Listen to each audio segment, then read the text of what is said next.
terjadi banyaknya orang yang tidak patuh pada protokol kesehatan di daerah sana. Jadi di sini tolong dibedakan dan dipahami juga. Oh, baik-baik, Dok. Hmm, oke. Berarti dengan begitu apa aja sih, Dok, yang harus diperhatikan kita selaku mahasiswa, apalagi nanti mungkin yang akan segera berkuliah secara offline kembali dalam kurun waktu mungkin 1 bulan atau 2 bulan lagi menghadapi new normal ini, Dok. Jadi kalau misalkan diperhatikan dari mahasiswa, itu yang pertama adalah tetap memakai masker, cuci tangan, jaga jarak, dan tentu menjaga fisik, menjaga nutrisi dari tubuh, dan tetap tidak boleh kecapean. Pada waktu surat SK bersama kementerian mengatakan bahwa satu kelas maksimal 30-40, itu juga harus dipatuhi. Jadi Anda harus memperhatikan masing-masing kebijakan dari kampus Anda masing-masing. Dan Anda sebagai mahasiswa itu akademisi, kalau Anda berstatement harus mempunyai dasar ilmiah. Kita tuh terbiasa membaca dari paper dan jurnal. Biasakanlah Anda membuat statement dengan dasar ilmiah. Jadilah lilin di tengah kegelapan, jangan jadi lilin di tengah terang, nggak ada gunanya. Jadi apa yang bisa Anda lakukan? Karena Anda akademisi, bantulah edukasi, bantulah tugas pemerintah untuk menyampaikan info mengenai pencegahan COVID, peningkatan UMKM, dan peningkatan daya beli masyarakat di sekitar kalian. Berdayakanlah gotong royong mandiri dari setingkat RT dan RW. Itu tugas mahasiswa yang bisa kalian lakukan. Oke, oke, oke. Berarti kembali ke new normal itu sendiri, new normal itu bukan sebuah keharusan yang harus diterapkan di Indonesia, melainkan Tuh, itu saya, tergantung. bentar. Siapa yang bilang tidak keharusan tidak boleh dilakukan di Indonesia? Saya tidak Maksudnya, bisa seperti itu. maksud saya tidak serentak gitu loh. Kembali lagi ke, Nah, kalau tidak serentak benar, karena ya, itu merupakan sebuah program kelanjutan dikembalikan ke otonomi daerah. ya betul. Nah, menghadapi untuk mahasiswa sendiri, berarti mahasiswa juga mengikuti apa yang dianjurkan oleh kampusnya masing-masing gitu ya, Dok? Tepat. Kalau Anda merasa keberatan, ya Anda buat dialog dan audiensi dengan kampus.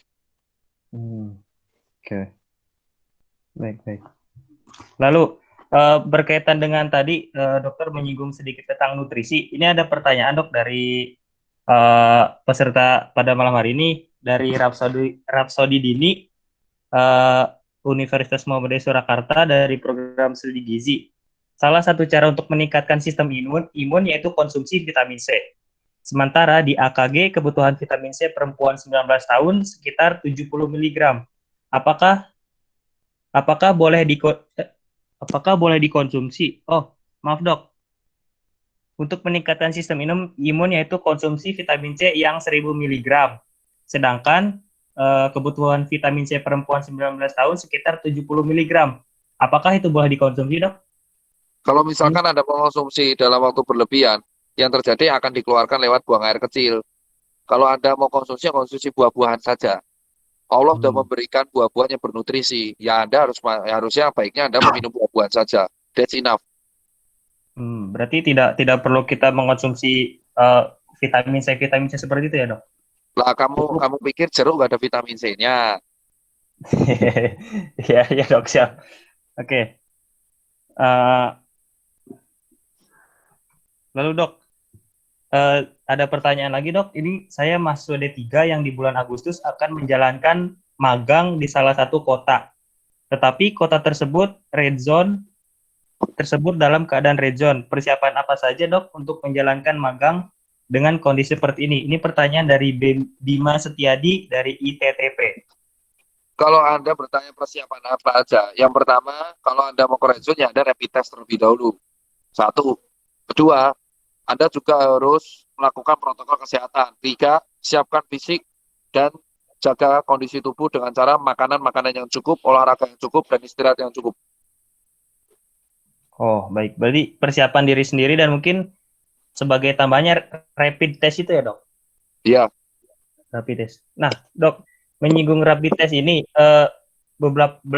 beberapa hari ke belakang ini rapid test itu sangat digoreng oleh masyarakat sekitar yang banyak mengatakan adanya bisnis di balik rapid test itu sendiri. Nah, mungkin penjelasan dokter sendiri seperti apa, Dok? ya Terkait namanya rapid test rapid kan test. beli, Pak. Kalau misalkan dikasih gratisan terus, yang terjadi ya yang tekor rumah sakit sama keuangan negara, Pak. Sekarang saya Hmm. tanya, Sekarang saya tanya, kalau Anda mau uji polisi atau uji tentara, harus surat bebas narkoba. Sekarang saya Ya, tanya, uji bebas narkobanya bayar apa gratis? bayar tentunya bayar. Nah, sekarang saya tanya lagi, kalau misal Anda mau tes SIM, itu adanya surat bebas buta warna. Pada waktu Anda konsultasi dokter untuk bebas warna, bebas buta warna, Anda bayar atau gratis? Bayar juga. Tentunya Kalau bayar dong. misalkan mata Anda minus, mata Anda kayak saya, rabun jauh, Anda mau cek mata, Anda gratis atau bayar? Bayar juga dong. Bayar Kecuali juga tentunya. ditanggung oleh BPJS. Di puskesmas di Jakarta dan di rumah sakit umum daerah di Jakarta, untuk ibu hamil, itu harus direpit, gratis. Hmm. BPJS yang nanggung. Jakarta. Hmm. Kita nggak tahu daerah yang lain karena saya tahunya di Jakarta. Jadi yang kita tahu di sini apa? Apa definisi bisnis itu? Sekarang rapid test. Kita tahunya ini impor. Yang memproduksi Iya. sendiri masih dikit di Indonesia. UGM baru meneliti, belum diuji klinis. Kita beli dari luar, kita jual di sini. Di luar harganya $10. Sampai sini kena pajak, ongkir, shipping, dan kawan-kawan, belum apalah. Sampai sini dijual. Sekarang kalau ada rumah sakit, impor 100.000 rapid test, dia ngasih gratis. Hmm. Satu rapid test, let's say $10. Kalau dia impor 100.000 rapid test, berarti $1 juta. $1 juta tuh hampir nyaris 100 miliar. Sekarang saya tanya, 100 miliar dibagi-bagi gratis. Yang tekor siapa? Negara. Ya negara. Negara udah tekor hampir 5.100 triliun.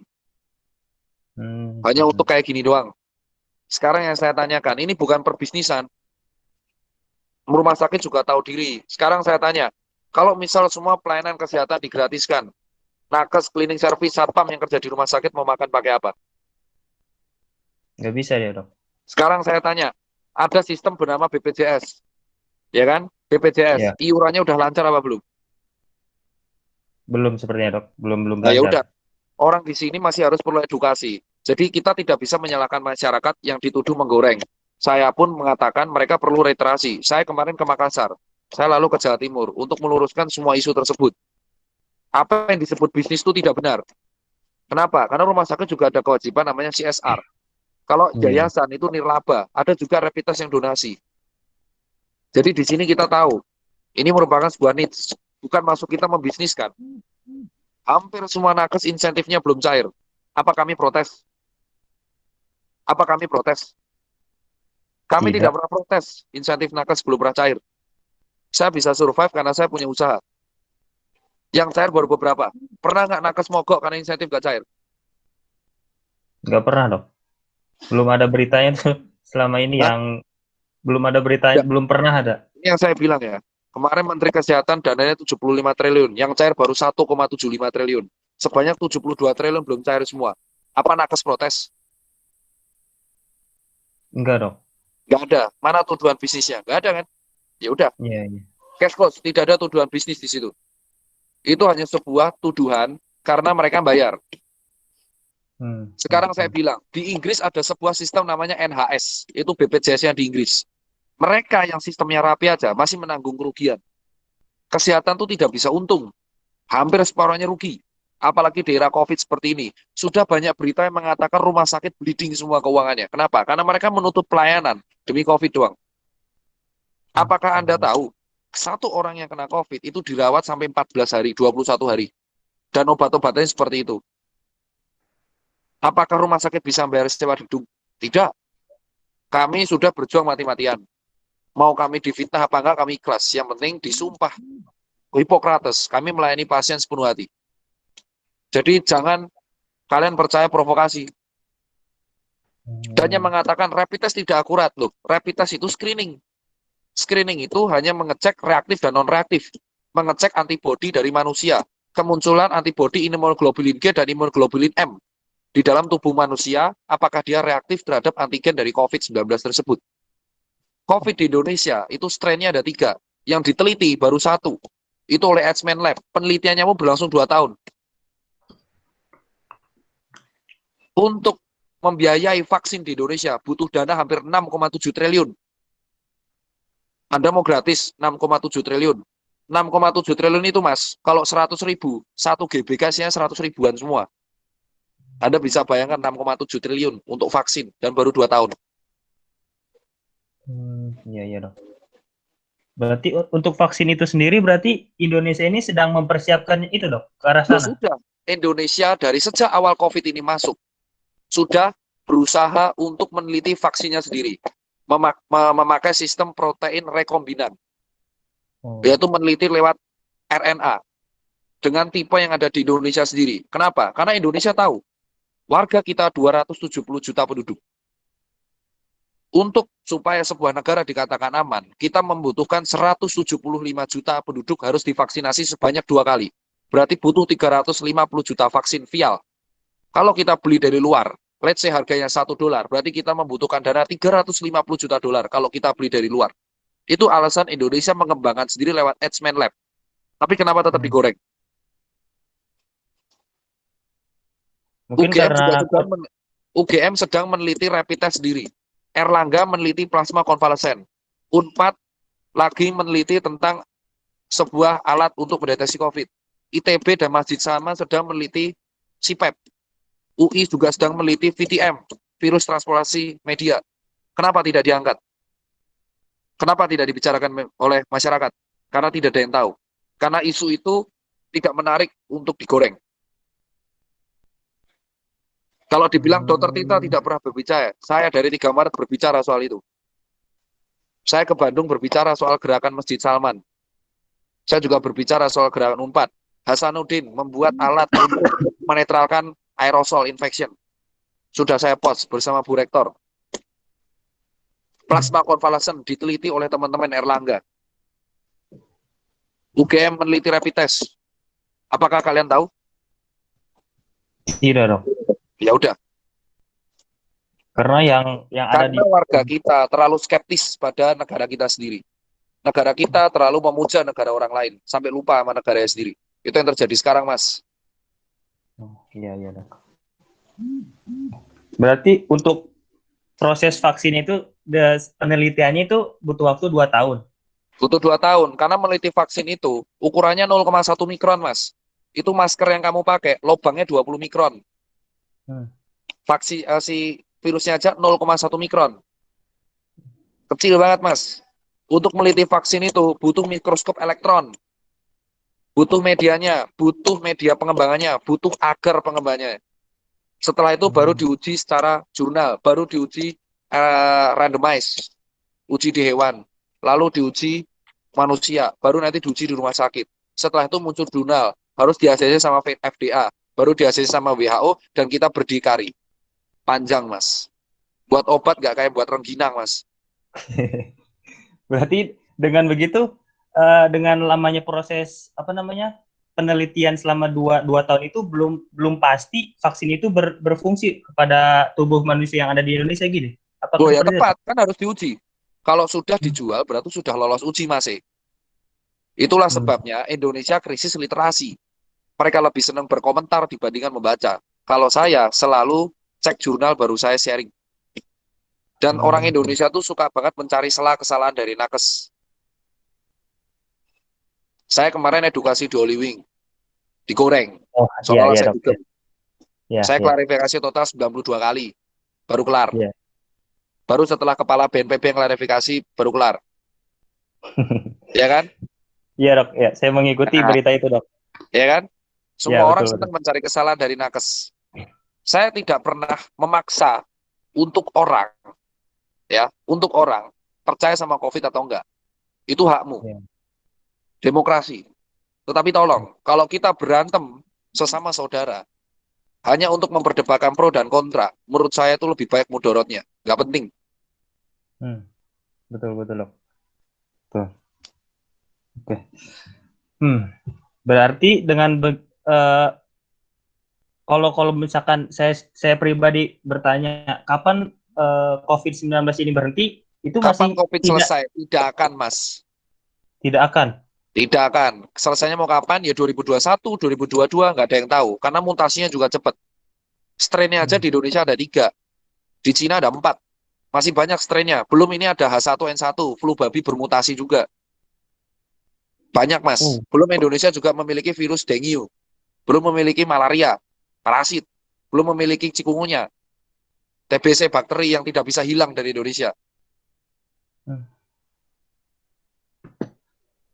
Wah, maka dari itulah pemerintah ini membuat yang tadinya PSBB menjadi fase new normal ini mungkin ya dok, Ya, seperti itu ya sekarang dok? saya tanya, kalau misal Anda kuliah online 4 tahun mau nggak?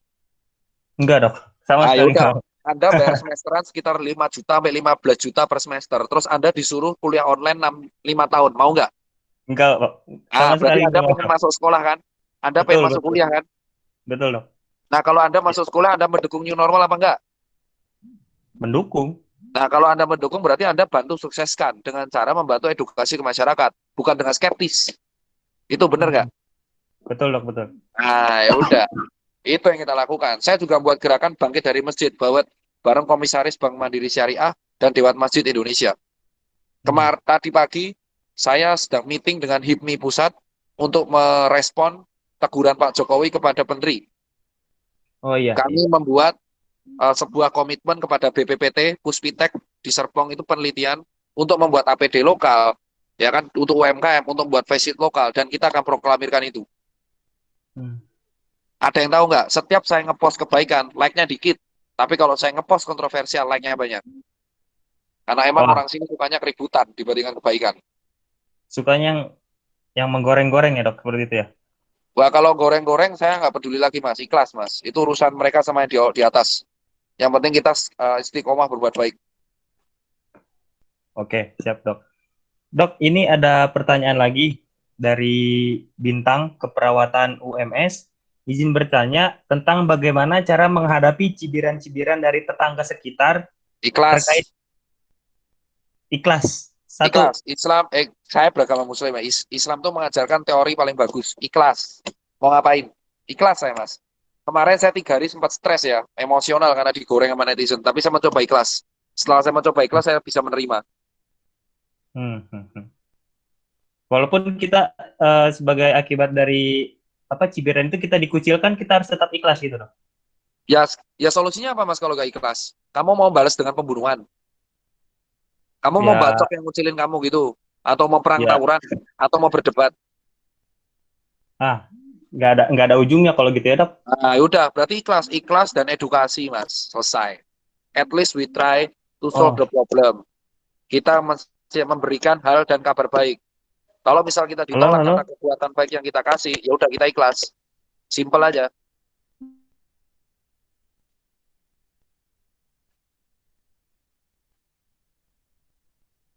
Gini, Mas. Saya ini sama tim, saya sendiri sudah donasi hampir 8 miliar. Saya sudah donasi hampir 8 miliar. Ya kan? Tapi saya Ya. masih dihujat. Karena saya difitnah ini itu. Hmm. Hebat kan? Apakah saya harus membalas satu-satu? Awalnya saya berpikir untuk membalas. Tapi setelah saya ikhlas, saya lebih lega, Mas. Lebih baik kita Hmm. doakan orang-orang seperti itu agar segera mendapatkan hidayah. Sepele, Mas. Amin. Amin, amin, amin. Oke, berarti kuncinya dari apa yang kita jalani, kita itu harus ikhlas dan Oh, ikhlas. selagi kita Ikhlas, benar, Mas. kita laksanakan Loh, saja dong, loh, sekarang gini, Anda takut sama manusia apa sama Allah? sama sama Allah. Nah, ya udah, selama bentuknya manusia Anda takut nggak kalau Anda berjuang kebenaran? Tidak, tidak. Oh, ya udah, Seharusnya tidak. ya udah. Toko saya tutup separuh, Mas. Toko saya Hmm. tutup separuh pada waktu 3 bulan yang lalu. Masih hidup saya sekarang. Hmm. Toko saya malah tambah banyak ini setelah pandemi. Nggak tahu kenapa. Ya, itu mungkin apa hadiah dari Tuhan yang Ya udah. bahwa ikhlas itu Dan gitu ya, Anda Dok. tahu nggak, Mas? Anda tahu nggak, Mas? Gimana? Ulang tahun saya tuh pas banget sama Idul Adha tahun ini. Oh. Dan kemungkinan besar dokter nggak bisa berkumpul Oh, sama keluarga itu. saya setengah tahun nggak pulang, Mas. Sudah, Mas. Orang tua Setengah saya aja tahun. sempat bercanda, weh, kalau yang penting kau pulang jangan tinggal nama aja. Astagfirullahaladzim. Saya 6 bulan nggak ketemu, belum pulang, Mas. Kau masih enak pulang ketemu orang tua. Saya 6 bulan belum Iya, ketemu iya. orang, pulang belum. Ketemu anak aja lewat call doang. Anak kedua aja sampai lupa sama saya. As- Sampai lupa gimana itu maksudnya, Dok? Loh, lupa kan kalau anak kecil umur 2 tahun nggak ketemu orang tuanya selama berbulan-bulan bisa lupa, Mas. Nah, Sampai tidak mengetahui. sekarang saya tanya, Anda mau nggak tukeran sama saya? Dihujat orang banyak, ngurusin satu negara, udah gitu dihujat, nggak ketemu keluarga, nyari kita berperang di red zone, nggak ada yang peduli juga, nggak digaji lagi. Ya, kayaknya saya belum siap deh, Dok. Nah, ya udah, makanya saya bilang, semua orang punya perjuangannya masing-masing, Mas. Tinggal kita menjalaninya dengan istiqomah dan ikhlas apa enggak. Iya, betul betul dok. Betul. Oke. Oh, eh, saya punya pertanyaan lagi dok. Tadi siang saya melihat postingan dari Instagram yang eh, telur itu dok, yang pernah dokter live IG bareng. Ya, di situ akun telur itu ngeposting bahwa ini balik lagi ke rapid test ya dok, maaf dok. Di situ rapid test itu harga satunya itu hanya 70.000. Bahkan Nah, ombudsman kalau saya. ini saya sudah Gitu. terangkan ke telur. 70.000 Oh. itu harga dari sana mas, belum shipping ke sini mas, belum Hmm. pajaknya, belum bea cukai. Ini kayak kamu bahas mobil. Sekarang saya tanya nih, ya, saya tanya, Ferrari itu harga di Italia 100.000 dolar sampai 200.000 dolar. It means sekitar 2,25 M sampai 3,5 miliar. Sampai Hmm. Indonesia mas, itu mencapai 5 sampai 7 miliar. Iya, iya, iya, iya, iya. Hmm. Berarti apa mas? Itu namanya pajak, bea cukai dan kawan-kawan. Untuk ngirim Hmm. rapid test ke sana ke sini itu butuh pesawat sebesar apa mas? Iya kan? Iya, Kalau betul, saya betul, punya betul. pintu kemana saja, saya bisa ngambil rapid test mas di Cina dengan gampang. Saya sudah terangkan itu ke telur. Saya sama dia, Hmm. ibaratnya kalau dalam, masnya kalau misalkan sekolah di Fakultas Hukum, itu ada yang namanya pro dan kontra. Ya, namanya simulasi pengadilan. Ibaratnya sekarang saya pro, dia kontra. Saya diskusi sama dia baik-baik mas. Baik-baik Oh dan iya, hebat. iya, iya, betul, betul, dok. Oke. Eh, Kalau boleh tahu dok, kan dokter ini selain berjuang melawan COVID juga mengedukasi masyarakat kayak gitu ya dok. Nah, Bos saya ini juga praktek mas. oh, Bos saya tuh oh, praktek. Saya tuh praktek, saya ngajar, saya punya bisnis, saya ngurus UMKM, saya juga sharing, saya juga dosen, saya relawan. Ayo, ya kan? banyak banget itu dok. Oh, banyak manusia mas, multitasking mas. Nah, eh, setahu saya nih dok, dokter yang mengedukasi masyarakat secara apa ya, secara gamblang, secara eh, istilahnya secara keras gitu loh, untuk bisa didengar oleh masyarakat itu hanya dokter Tirta seorang gitu. Apakah Masalah. Banyak dokter yang kayak gitu mas. Cuman yang tahu, semuanya? adanya tahu sama saya doang. Banyak mas. Ada dokter Hmm. Andika, dia spesialis kedokteran olahraga. Dia followernya 35.000. Ada dokter Sheila, ya kan? Itu di Twitter terkenal. Ada dokter Jaka. Terus ada dokter siapa namanya? Tompi. Terus ada dokter Raisa. Ada dokter Koko. Ya kan? Ada dokter Fahmi. Ada dokter Fajri yang merupakan dokter lulusan terbaik tahun 2015. 16, sorry. Terus ada dokter Jibril menjadi timnya di Jatim. Banyak mas. Ada dokter Widi. Itu timnya Bandung. Banyak mas. Cuman kita yang tidak Hmm. membuka mata. Oh, betul, betul, betul. Tapi edukasi dari dokter juga menurut saya sudah cukup sih dok. Ya kalau saya Menurut saya style emang kayak gini gengsi. mas. Saya style emang kayak gini.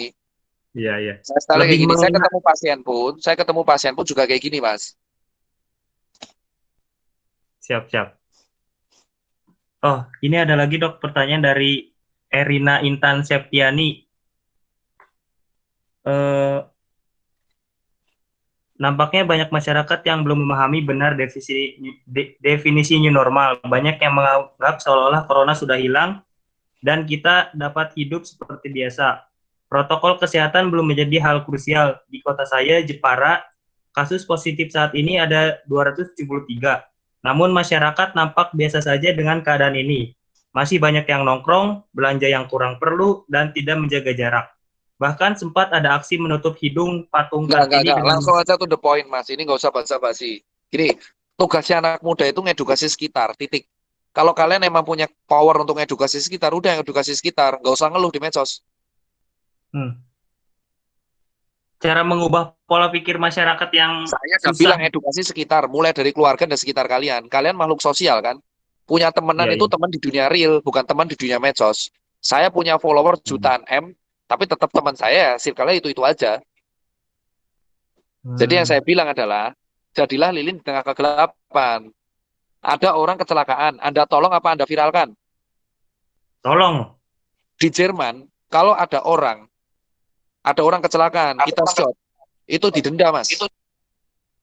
Kalau di Indonesia ada orang kecelakaan, rumah kebakaran, itu difoto dulu karena dapat views. Sama seperti COVID. Kemarin orang teriak-teriak nggak takut COVID. Ada orang meninggal dadakan, kecelakaan, orang pada takut ngangkat karena takut COVID. Kontradiktif kan? Iya, iya. Betul, betul, betul, Jadi betul. saran saya, Anda sebagai anak muda tuh kan akademisi, Mas. Kita tuh berusia 24 tahun sampai 35 tahun. Kita tuh mempunyai kekuatan untuk suara mewakili rakyat. Jadi tugas Iya. kita yang paling bagus adalah kita sharing hal kebaikan di sekitar kita, Mas. Jadi agen perubahan. Hmm. Oke, Dok. Oke, oke, Dok. Oke. Oke, ini karena waktunya sudah sebentar lagi, mungkin ada pesan apa sih, Dok, yang mungkin bisa dokter ingin sampaikan sama Jadi teman-teman? pesan saya buat teman-teman, nakes tuh udah ikhlas. Tidak usah lah kalian percaya provokasi yang mengatakan nakes ina itu, ina ini gitu. Kita tuh nggak peduli hal seperti itu. Kita fokus berbuat kebaikan. Kedua, COVID itu belum tahu sampai kapan hilang di Indonesia. Tetapi pemerintah Indonesia sudah menerapkan hidup baru di beberapa tempat. Iya, Yang iya. kalian lakukan tinggal mengedukasi sekitar kalian. Dan ketiga, kalian janganlah berantem sesama saudara. Ya kan? Kita dari tahun Iya. 45 susah payah untuk merebut kemerdekaan. 1908, organisasi pertama dibentuk di Jakarta dari Stovia, UI, yang sekarang jadi FKUI. Berawal dari nakes, organisasi Indonesia itu. Akhirnya muncullah Syarikat Islam dan kawan-kawan. Tugas Oh, kalian di sini bersatu, bukan iya, untuk iya. malah diadu domba. Kalian kalau Betul. bersuara, bersuara dengan cara yang elegan. Ketika ada orang berbuat kebenaran, dia masih manusia. Ketika ada kesalahan, diingatkan. Ada kita tuh umat manusia. Kalau ada aib, kita bukan bongkar, tapi ingatkan. Tapi Hmm. ketika ada kebaikan, kita sebar. Ingatkan ayat itu. Iya. Kalau saudara mempunyai aib, jangan dibongkar. Baik, Hebat Dok. banget bicarain aib orang. Tapi kalau kamu punya kebaikan, disebarkan, Mas. Itu yang penting. Mau sampai kapan negara ini stuck di dunia kayak gini terus? Hmm. Ya kan? Saya Oke, punya oke. 350 anak buah. Pada waktu kemarin PSBB, gaji sama THR tetap turun, Mas. Walaupun toko Cuma saya tutup separuh. salut, Dok, salut. Ya, jadi leader itu, kalau kalian mau jadi agent of change, ya kan, berkorbanlah demi sekitar kalian. Duniawi cuma sementara doang. Siap, Dok. Oke. Dok, maaf, maaf, Dok. Ini ada satu lagi, Dok, pertanyaan, Dok. Apa? Eh, ada satu lagi sebelum kita tutup dan nanti akan ada sesi foto terlebih dahulu, ya, Dok. Nanti kita Saya foto. lopet, Mas. Habis ini Oh, saya harus meeting lagi. kalau pertanyaan boleh, Dok. Satu pertanyaan lagi. Pertanyaan boleh. Eh, ini ada yang nanya dari Ardian dari fisioterapi UMS. Eh, mau minta pendapat dari dokter tentang Bu Risma yang wali kota Surabaya yang sempat sujud di hadapan dokter Gini, gini, karena gini. Gini. Ini saya bilang ya, di Jawa Timur ya. Saya no comment untuk soal aksinya Bu Risma yang sujud. Tapi yang jelas, Kepala BNPB meminta saya berangkat ke sana.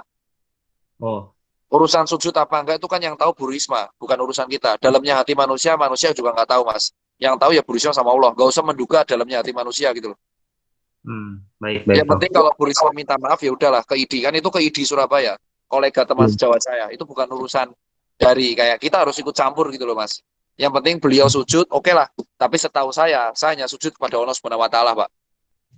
Ya, Tapi betul. aksi dia merasa bersalah kepada ID harus kita apresiasi. Hmm, betul, betul, Dok. Oke, oke. Ah, oke, mungkin cukup sekian, Dok. Tapi mohon waktunya sebentar, Dok. Kita mau mengadakan sesi foto Apa? di sini, Dok. Teman-teman bisa dinyalakan dulu kameranya. Oke, untuk teman-teman. Mas, buru-buru Mas, tinggal 3%. Ini paling Oh, 10 detik lagi mati, Mas. oke, oke. Mungkin dicukupkan sekian saja, Dok. Terima kasih waktunya sudah menyempatkan hadir di diskusi kami. Yuk, Kurang lebihnya mohon maaf. Semoga kita bisa tegur sapa lagi di lain waktu. Terima kasih, Dok. Wassalamualaikum warahmatullahi wabarakatuh. Waalaikumsalam.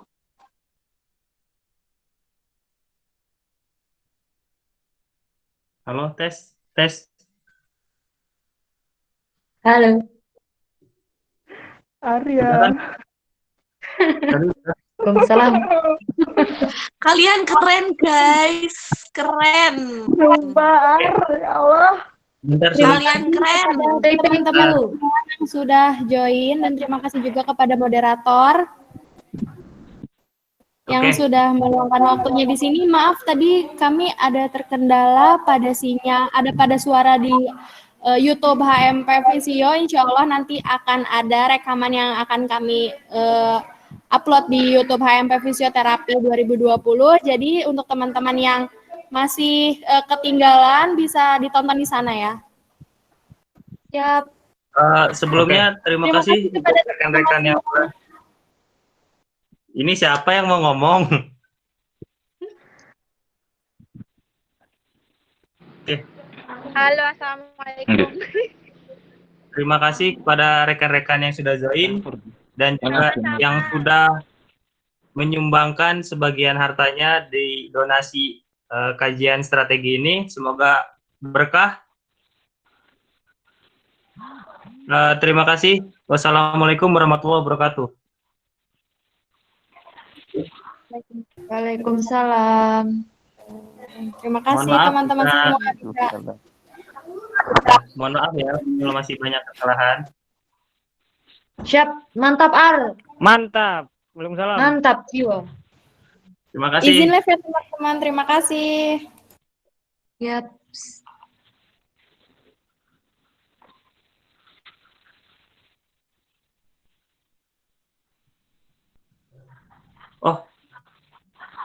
Oh iya, lupa. Buat teman-teman yang